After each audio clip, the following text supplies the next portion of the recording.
네, 오늘 제목은 만약에 그러나 부활이라는 제목으로 말씀을 좀 같이 생각해 보려고 합니다. 만약에 그러나 부활입니다. 고대 이집트 때에 만들어진 피라미드 중에 현재까지 발견된 것만 대략 한 140여 개가 된다고 합니다.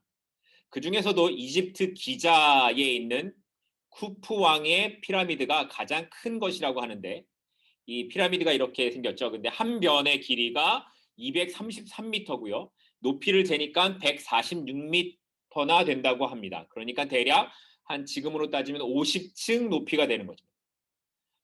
이 피라미드는 2.5톤의 돌들을 아래에서 꼭대기까지 210개의 단으로 쌓아 올렸기 때문에 사용한 돌의 개수만 해도 300만 개 정도가 되고요. 이 피라미드를 건축하기 위해서 약 10만 명의 노예가 석 달을 교대로 일해서 20년이 걸려서 만들어진 것이라고 합니다. 생각만 해도 엄청난 공사였다라는 생각이 듭니다. 그런데 이렇게 이집트의 파라오들이 피라미드를 만들고 죽어서는 미라로 보관되었던 이유가 뭐냐면, 고대 이집트인들은 죽은 후에 영혼이 육체를 떠나가지만 미라로 잘 보관해서 육체가 썩지 않으면 그 영혼이 언젠가 돌아와 부활한다라는 생각을 가졌기 때문이라는 겁니다. 물론 수천 년이 지난 지금까지도 이 피라미드에서 미라로 살아나는 어떤 것도 일어나지 않았고요. 수세기 동안 오히려 사람들에 의해 그 미라는 도굴되거나 메마른 형태로 남아서 사람들에게 전시되거나 연구 자료가 될 뿐이었습니다.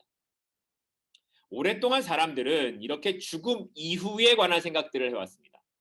그래서 불교와 같이 윤회설을 주장하는 사람들도 있고, 우리 눈에 보이지 않는 다른 차원의 세상에서 살게 된다거나 우리가 볼 수 없는 작은 입자의 형태로 변하게 된다는 주장을 하는 사람들도 있었습니다. 그런데 이런 주장들, 여러 가지 생각들은 초대교회 당시에도 있어서 죽음 이후에 관한 논쟁들이 있어 왔고, 그 중에 우리가 살펴보려고 하는 이 고린도 교회에서도 부활이 있느냐라는 갈등이 있었던 것 같습니다. 오늘 말씀 12절, 15장 12절 말씀을 보면, 그리스도께서 죽은 자 가운데서 다시 살아나셨다 전파되었거늘 너희 중에서 어떤 사람들은 어찌하여 죽은 자 가운데서 부활이 없다 하느냐. 부활이 없다라는 거죠.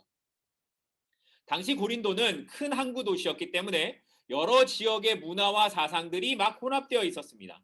그 중에서도 가장 대표적인 것이 스토아파 철학이었는데, 이들은 육체는 악한 것이고 영혼은 선한 것이다라는 이원론 사상이 그 중심에 있었습니다. 그러니까 지금 우리가 살아가고 있을 때 영혼이 육체 안에 있기는 하지만 죽게 되면 이 영혼이 몸에서 분리되는 상태, 이 상태가 선한 상태다라고 믿었다라는 거예요.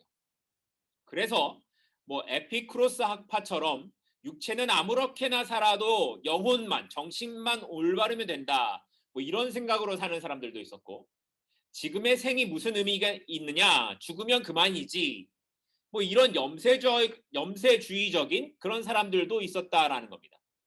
그러니까 이들의 일반적인 생각은 육체를 영혼의 감옥이라고 이해하고 있었기 때문에 사람이 죽으면 육체에서 영혼이 해방되는 것이고 육신으로 다시 갇히면 안 된다라는 생각이 있었다라는 겁니다. 그런데 사도 바울이 뭘 얘기해요? 육체의 부활을 이야기하는 겁니다. 그래서 이런 이원론적인 배경에 있었던 고린도 교회 성도들은 그거를 받아들이고 싶지 않았던 겁니다. 그거를 믿고 싶지 않았던 거죠. 그래서 사도 바울은 그런 고린도 교회 교인들을 향해 만일 부활이 없으면이라는 가정법으로 성도의 부활이 어떤 것인지를 먼저 설명을 쭉 해 나가기 시작합니다. 첫 번째, 만일 부활이 없다면은 믿음이 헛된 것이 된다라고 말합니다. 오늘 본문 15장 14절입니다. 고린도전서 15장 14절인데요. 그리스도께서 만일 다시 살아나지 못하셨으면 우리가 전파하는 것도 헛것이요 또 너희 믿음도 헛것이며, 15절, 또 우리가 하나님의 거짓 증인으로 발견되리니 우리가 하나님이 그리스도를 다시 살리셨다고 증언하였습니다. 기독교는 믿음의 종교입니다. 우리는 예수님께서 날 위해 이 땅에 오심을 믿고 날 위해 고난당하시고 십자가에 돌아가셨다라는 것을 믿습니다. 또한 그렇게 죽으신 주님이 죽음을 이기시고 다시 살아나신 것도 믿습니다. 그렇게 우리는 부활의 주님, 살아나신 주님을 믿습니다. 그래서 예수님께서 제자들에게 심어 주려고 했던 믿음이 바로 이 부활에 관한 믿음이었습니다. 죽으셨다가 3일 만에 다시 살아나실 것을 말씀하셨던 대로 예수님은 그래서 제자들에게 나타나 보이셨고 제자들은 그것을 증언하는, 목격하는 증인이 되었던 겁니다. 그래서 나중에 이 제자들이 전도하는 내용도 뭐냐면 우리가 그 부활의 증인이다라는 거죠.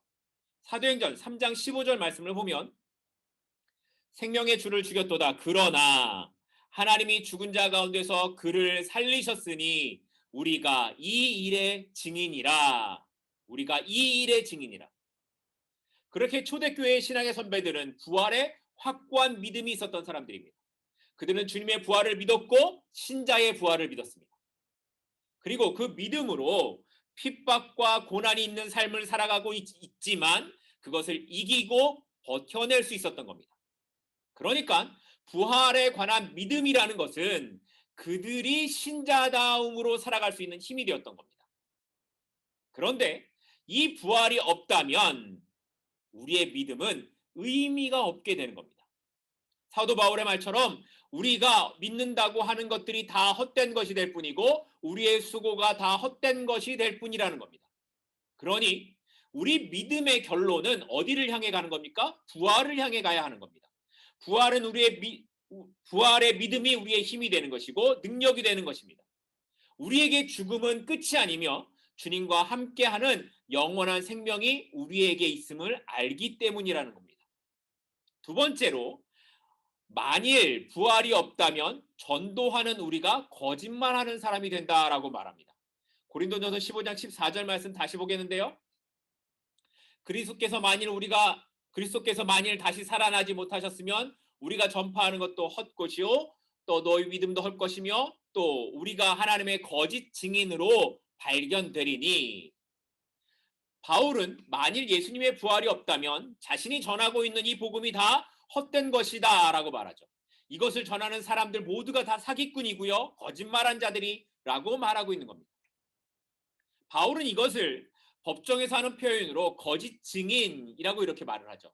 그만큼 강하게 아니다라고 말하고 있는 겁니다. 한 사람을 오랫동안 속일 수 있고 여러 사람을 잠깐 속일 수는 있어도 거짓 증거는 언젠가 드러나게 마련입니다. 그런데 이 부활에 관한 이 거짓말이 아니다. 여기에는 확실한 증거가 있다를 보여주는 게 있습니다. 바로 저와 여러분들입니다. 우리는 생각하는 것이 다 다르고 살아온 환경도 다 다릅니다. 그래서 교회만큼 각기 다른 개성을 가진 사람들의 모임도 없을 겁니다.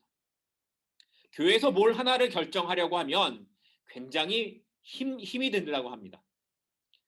어떤 교회는 교회의 카펫의 색깔을 바꾸는 것 때문에 싸움이 일어나기도 하고 성가대의 가운을 바꾸는 것 때문에 나누어지기도 한다고 합니다.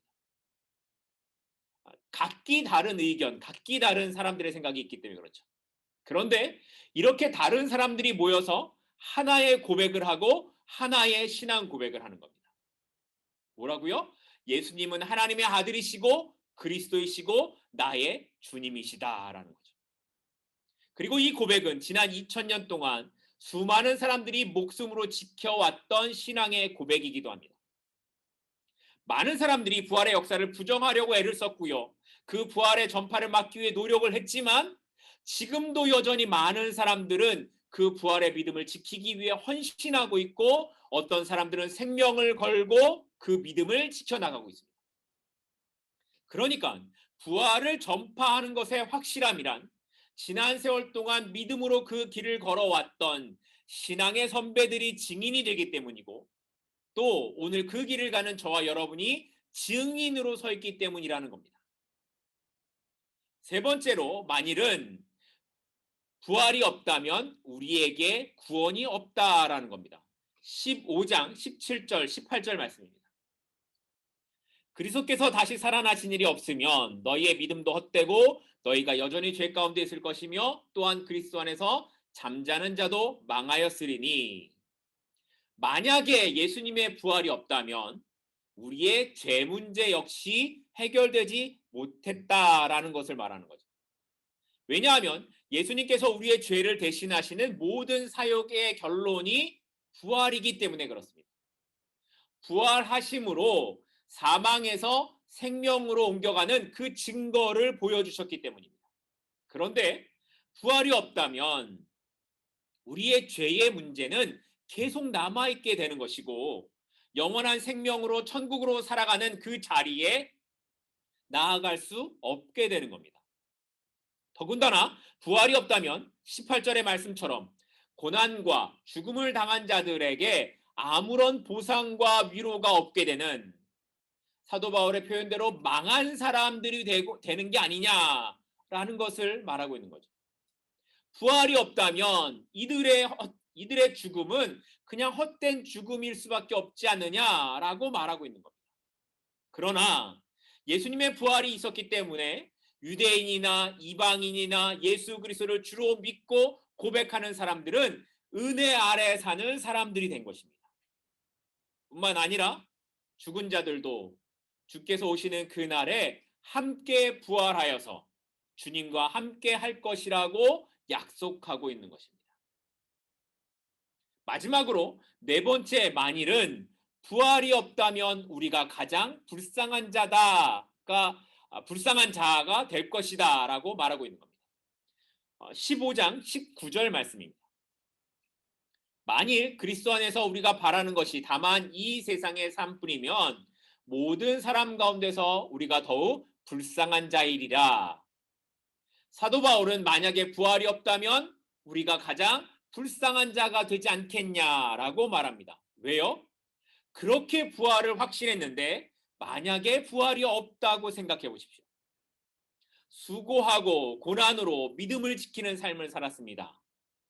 어떤 사람들은 죽기까지 신앙을 지켰습니다. 그런데 부활이 없다면 죽음이 끝이라면 그 모든 수고가 헛된 것이고 가장 불쌍한 인생을 산 것이 되고 만다는 것이죠. 그러나 우리는 부활을 믿기에 결코 불쌍하지 않습니다. 오히려 자랑스럽고 영광스럽고 축복을 받고 은혜를 누리면서 살아갑니다.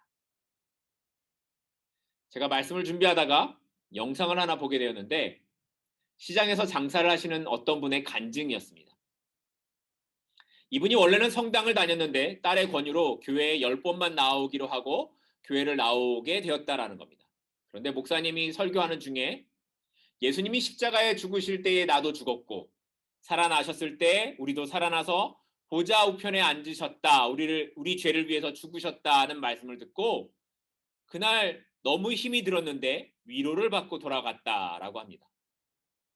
그렇게 계속해서 교회에 왔는데 처음에는 교회 오면 중간에서 자다가 이게 창피해가지고 나중에는 뒤에서 잠을 잤다는 거예요. 너무 피곤해서 교회에 와서 3년을 그렇게 잤대요.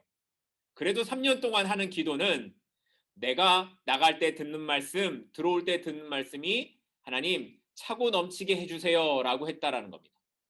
그리고 시장에서 일할 때 곳곳에 말씀을 붙여놓고 외우기 시작했다라는 겁니다. 그런데 이게 얼마나 안 외워지던지 1년 반 동안 성경 구절 하나를 갖고 계속 외웠대요. 그리고 그게 나중에 다 외워진 다음에는 자랑스러워서 어디든지 가든지 그 말씀을 외웠다라고 합니다. 그런데 그렇게 되고 나니까 그 다음부터는 하나님의 말씀이 계속 외워져서 사람들에게 그 말씀 적은 것을 나눠주고 그랬다라는 거예요. 그렇게 살다 보니까 어느 날 친구가 그러더래요. 너는 뭐가 맨날 그렇게 기쁘냐고. 나는 죽고 싶은데 너는 뭐가 그렇게 기쁘냐고. 그런데 이분이 하는 말이 예수님이 내 안에 계시니까 얼마나 기뻐요? 걔보다 내가 근심을 100배 더 해야 하는데 이 근심을 예수님께서 싹 가져가시고 나는 시장에 나갈 때마다 웃는 거예요. 그래서 시장의 언니들이 그래요. 언니가 와야 여기 기쁨이 많다고. 그리고 시장에서 사람들을 보면 예수님이 부활하셨다고 자신 있게 부활을 증거하잖아요. 그러면 어떤 아저씨가 그래요. 그런 말 하지 말아요. 아줌마 정신 나갔어요? 그러면 내가 그래요. 그래도 아저씨 예수님은 부활하셨어요. 믿어보세요. 나는 너무 기뻐요. 이분이 평안하고 풍족하고 그렇게 살아가는 분이 아닙니다. 옷차림이나 보이는 모습은 누가 봐도 힘들게 사셨겠구나 하는 생각이 드는 모습이었습니다. 그런데 간증하는 내내 얼마나 웃음이 많으셨는지 모릅니다. 이분의 고백처럼 걔보다 내가 근심이 100배는 더 많아야 하는데 근심을 예수님께 맡기고 사니까 기쁨으로 살아갈 힘이 생기더라는 겁니다. 부활의 주님을 만나고 나니까 나도 그렇게 부활할 것을 믿고 나니까 고난 중에서도 기쁨이 있더라는 겁니다. 사람들이 나를 불쌍하게 쳐다볼지는 몰라도 아니 실제로 하루하루 살아가는 것이 힘들지만 예수 그리스도로 인해 나는 기쁘다고 고백하는 사람, 그 인생을 사는 사람이 신자의 삶을 살아가고 있다라는 겁니다. 그렇다면 여러분은 어떠십니까? 여러분에겐 이 기쁨이 있으십니까? 사도 바울은 만약에 부활이 없다면 이라는 것을 계속 이야기하면서 우리에게 부활은 반드시 있다라는 것을 말합니다. 이런 거죠.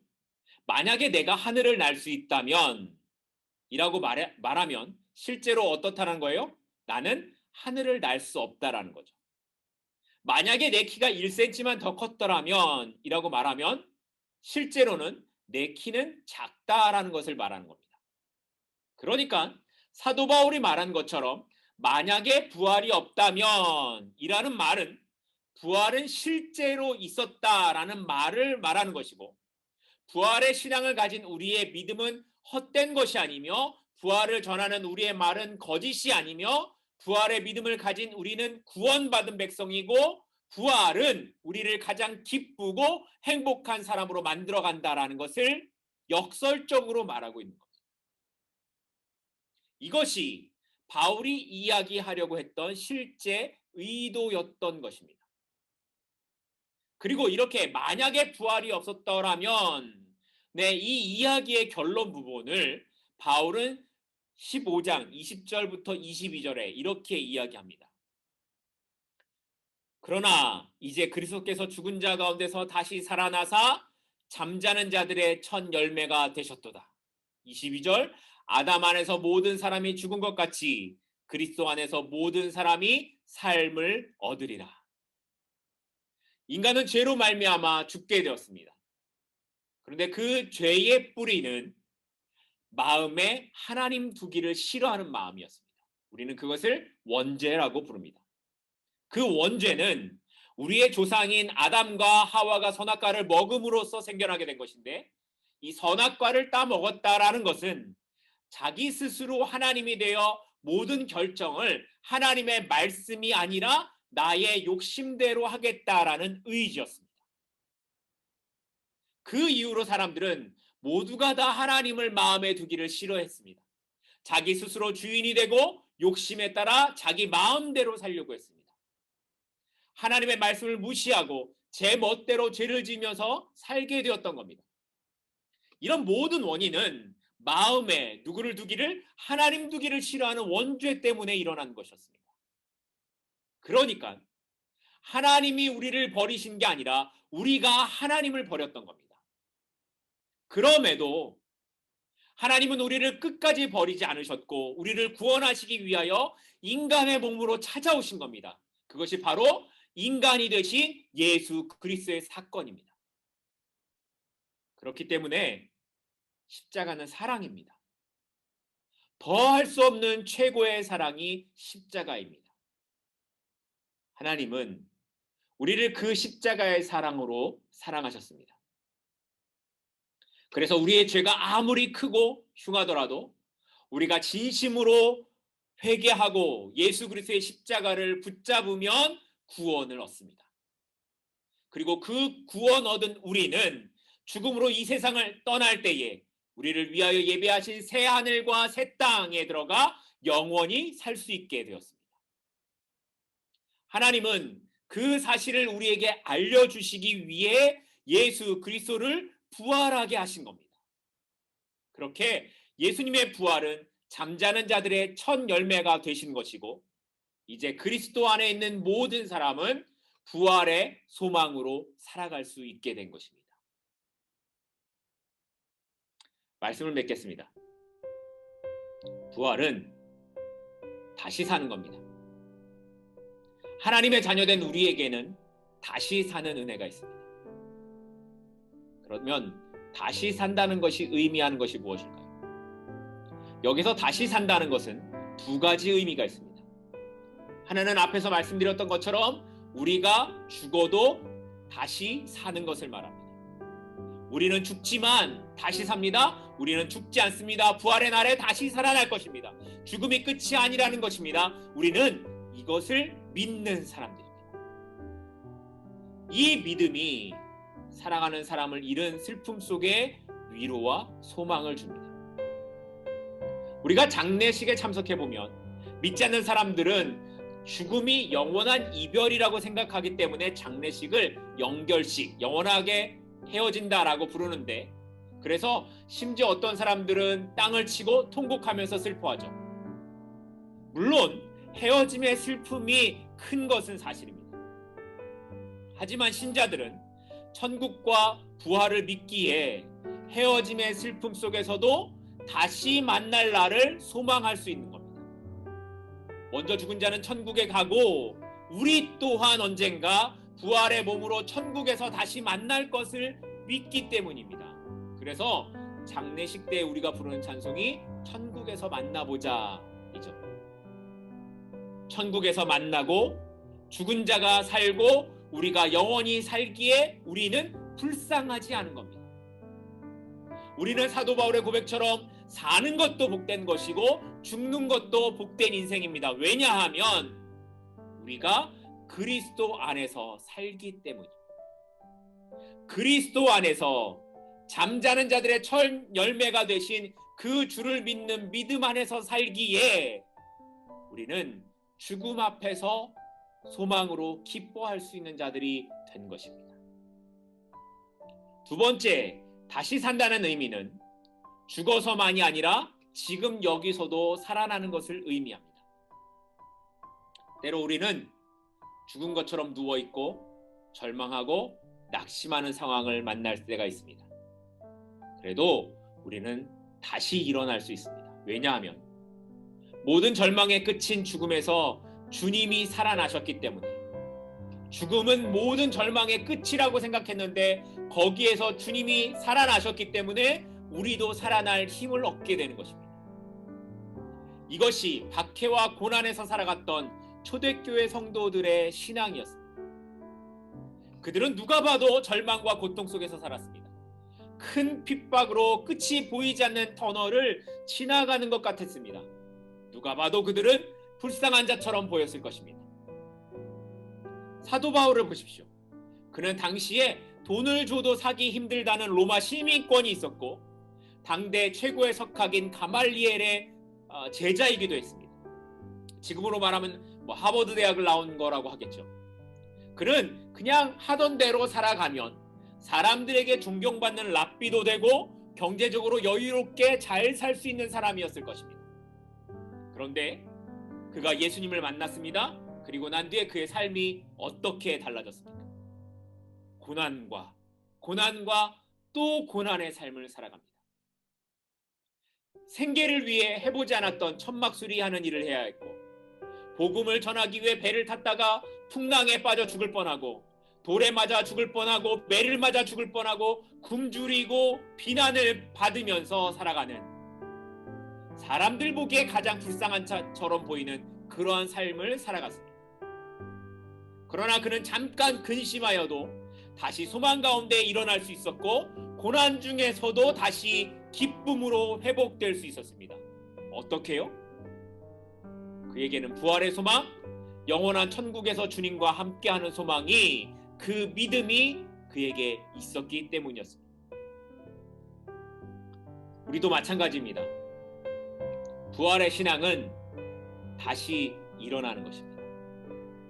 지금은 주저앉아 있고 때로는 죽은 것처럼 보이지만 우리는 다시 일어날 수가 있습니다.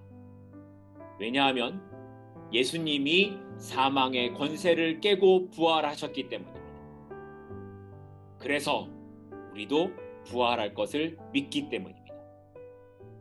우리는 그렇게 죽고 망할 사람이 아니라는 사실을 기억해야 합니다.